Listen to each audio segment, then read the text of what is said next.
دنیا کے کسی ملک میں ظلم و بربریت میں اضافے کی سب سے بڑی وجہ وہاں کی عدلیہ اور عدالتی نظام ہوتا ہے۔ بھارت کی جانب سے 5 اگست 2019 کو کشمیر کا خصوصی تشخص ختم کیے جانے کے بعد وہاں جو ظلم و بربریت کا بازار گرم ہوا، اس میں بھارتی سپریم کورٹ نے بھی آج اپنے ہاتھ رنگ لیے ہیں۔ بھارتی عدلیہ بھی کشمیر میں ڈھائے جانے والے ظلم پر نریندر مودی سرکار کے شانہ بشانہ نظر آ رہی ہے۔ آج پوری دنیا بالخصوص کروڑوں کشمیری عوام کی نظریں بھارتی سپریم کورٹ کی جانب مرکوز تھی کہ شاید انصاف مل جائے۔ بھارتی سپریم کورٹ کے 5 رکنی بینچ نے آج جو فیصلہ دیا اس نے نظریہ ضرورت کو بھی شرما دیا ہے۔ بلا شبہ بھارتی سپریم کورٹ آج انصاف کی بجائے مودی کے ساتھ کھڑی نظر آئی۔ بھارتی سپریم کورٹ نے آج کشمیر کے حوالے سے جو ایک شرمناک شیمفل فیصلہ دیا ہے، لیٹس ہیو اے لک۔ مقبوضہ کشمیر بھارت کا اٹوٹ انگ ہے اور آرٹیکل 370 عارضی اقدام ہے۔ آرٹیکل 370 کی منسوخی کا فیصلہ قانونی تھا یا نہیں، یہ اہم نہیں ہے۔ ہر فیصلہ قانونی دائرۂ کار میں نہیں آتا۔ جموں کشمیر کی انڈیا کی دیگر ریاستوں سے علیحدہ کوئی اندرونی خود مختاری نہیں ہے۔ الیکشن کمیشن 30 ستمبر 2024 تک جموں کشمیر میں انتخابات کرائے۔ بھارتی سپریم کورٹ کے آج کے فیصلے کو آئینی فراڈ قرار دیا جا رہا ہے۔ اس سے بڑا فراڈ شاید ہی ہم نے کہیں دیکھا ہو۔ سپریم کورٹ نے کیسے بھارتی آئین کی دھجیاں اڑائیں، اس پر بھی ایک نظر ڈال لیتے ہیں۔ بھارتی صدر نے آئین کی ایک شق کو صدارتی حکم نامے سے ختم کیا۔ حالانکہ آئین کی کسی شق کو ختم کرنے یا معطل کرنے کے لیے آئینی ترمیم درکار ہوتی ہے، جو کہ نہیں تھی۔ بھارتی صدر کو آرٹیکل 370 کی معطلی کے لیے جموں کشمیر آئین ساز اسمبلی کی قرارداد درکار تھی، لیکن بھارت 66 سال قبل ہی کشمیر کی آئین ساز اسمبلی تحلیل کر چکا ہے۔ بھارتی صدر نے آئین ساز اسمبلی کی جگہ قانون ساز اسمبلی کے لفظ کو تبدیل کیا، لیکن حیران کن طور پر ان کی معطلی کے حکم کو کشمیر کی قانون ساز اسمبلی کی بھی تائید حاصل نہیں ہو سکی۔ بھارتی صدر نے ریاست کی قانون ساز اسمبلی کی بجائے گورنر کے حکم نامے کو بنیاد بنا کر آرٹیکل 370 معطل کیا، جو کہ ایک بہت بڑا آئینی فراڈ ہے۔ بھارتی سپریم کورٹ نے اس آئینی فراڈ کو درست قرار دے کر بھارت کے آئین کو مکمل دفن کر دیا اور ایک نئے قسم کے نظریہ ضرورت کو نئی روح بخشی ہے۔ نگران وزیر خارجہ نے بھی بھارتی سپریم کورٹ کے فیصلے کو مسترد کر دیا ہے۔ لیٹس واچ ہے۔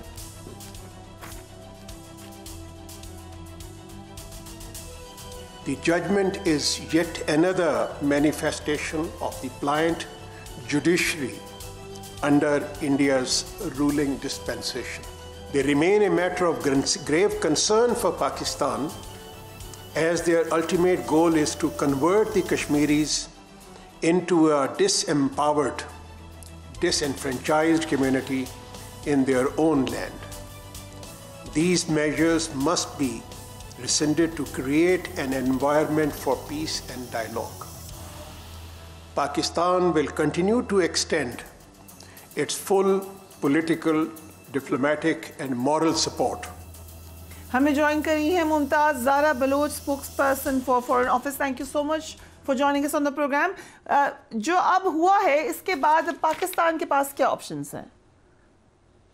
دیکھیں، جو بھارتی سپریم کورٹ کا فیصلہ آیا ہے اس کی پاکستان بھرپور مذمت کرتا ہے اور اس کو قطعی طور پر رد کرتا ہے۔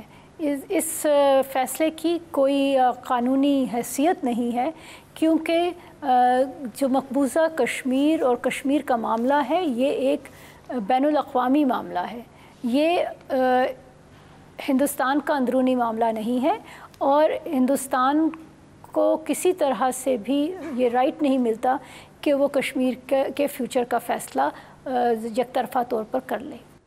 سو کیا ہم اب یونائٹڈ نیشنز کے پاس جائیں گے؟ جی، آپ نے بالکل درست فرمایا۔ یہ جو آج فیصلہ آیا ہے بھارتی سپریم کورٹ کا، یہ بین الاقوامی قوانین کی خلاف ورزی ہے، اقوام متحدہ کی سلامتی کونسل کی ریزولوشنز کی خلاف ورزی ہے، اور کشمیری عوام کی امنگوں کے خلاف فیصلہ آیا ہے۔ اور اس لیے بہت ضروری ہے کہ انٹرنیشنل کمیونٹی مل کر اس پر اپنی آواز اٹھائے۔ پاکستان نے ہمیشہ کشمیریوں کے حق میں آواز اٹھائی ہے اور اس موقع پر بھی ہم کشمیریوں کی آواز کی ترجمانی کریں گے اور اس معاملے کو انٹرنیشنل سطح پر ہر فورم پر اٹھائیں گے۔ بھارت میں الیکشنز بھی ہونے والے ہیں، کیا ہم سمجھیں گے کہ یہ ایک بڑی ایکٹیو کیمپین ہوگی مودی سرکار کی؟ دیکھیں، یہ جو فیصلہ آیا ہے اس کے کیا محرکات ہیں یہ تو ہندوستان کی حکام اور ان کی سپریم کورٹ ہی بتا سکتی ہے، لیکن حقیقت یہ ہے کہ پہلے بھی ایسے ہوا ہے کہ کشمیر کا معاملہ اور بی جے پی کے حکام نے اپنے پولیٹیکل اینڈز کے لیے استعمال کیا ہے، اور کئی دفعہ آپ نے دیکھا ہوگا پاکستان کو پولیٹیکلی ملائن کرتے ہیں۔ اسی طریقے سے کشمیر میں جو انہوں نے 2019 میں فیصلے کیے اس کو بھی انہوں نے الیکشن کیمپین کے طور پر یوز کیا، تو اس لیے ہمیں کوئی حیرت نہیں ہوگی اگر اس معاملے کو بھی آگے یہ پولیٹیسائز کریں۔ ہم نے ہمیشہ دیکھا ہے کہ بھارت شدید وائلیشن ہیومن رائٹس کرتا ہے، خاص طور پر جموں کشمیر میں۔ اب اس فیصلے کے بعد تو خدشات بڑھ گئے ہیں کہ مزید وائلیٹ کیے جائیں گے human rights. Human rights organisations کو کیسے ہم اس بات کو اجاگر کر سکتے ہیں؟ جی بالکل، کشمیر کے عوام اس صورتحال میں بہت تکلیف میں ہیں، اور مقبوضہ کشمیر کے جو عوام ہیں ان پر جو ایک ظلم کی داستان ہے وہ بہت ہی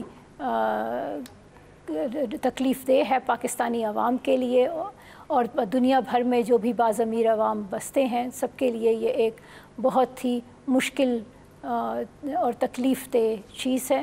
اور پاکستان کی آواز دنیا میں بھی پہنچی ہے اور یونائٹڈ نیشنز میں بھی یہ بات اٹھائی گئی ہے۔ آپ جانتے ہوں گے کہ U N high commissioner for human rights نے کمیشن آف انکوائری کا مطالبہ کیا ہے کہ جو اس وقت مقبوضہ کشمیر میں جو ہیومن رائٹس کی خلاف ورزی ہو رہی ہے اس پر ایک کمیشن آف انکوائری بنے اور وہاں پر تفتیش کرے کہ کیا کیا معاملات ہیں اور جو لوگ اس میں انوالوڈ ہیں ان کو کیفر کردار تک پہنچایا جا سکے۔ ممتاز صاحبہ، 5 اگست کو بھارتی اقدام کو 2019 میں اس وقت کی حکومت نے انٹرنیشنل کورٹ آف جسٹس لے جانے کا اعلان کیا تھا جس پر عمل نہیں کیا گیا۔ اب بھارتی سپریم کورٹ کے فیصلے کے بعد کیا ہم اس بارے میں سوچ رہے ہیں؟ یہ آپ جس طرح جانتے ہیں کہ یہ آج ہی ججمنٹ آئی ہے، اس ججمنٹ کو پاکستان بالکل ایگزامن کرے گا اور اس کے تمام پہلوؤں پر غور کر کے اس کے مستقبل پر جو بھی ہماری پالیسی ہوگی اس پہ فیصلہ کیا جائے گا۔ تھینک یو سو مچ ممتاز۔ زارا بلوچ ہمیں جوائن کر رہی تھی۔ کوئکلی ہم آپ کو دکھاتے ہیں عمر عبداللہ کی ٹویٹ ہونے کا، disappointed but not disheartened, the struggle will continue, it took the BJP decades to reach here, we are also prepared for the long haul۔ لگ رہا ہے کہ معاملات ابھی ختم نہیں ہوئے ہیں۔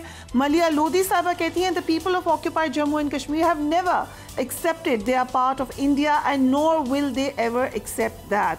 An occupation doesn't change because of an Indian Supreme Court decision, nor can it override international law. As I said, کہانی بہت لمبی ہے، ایسے ختم نہیں ہو سکتی۔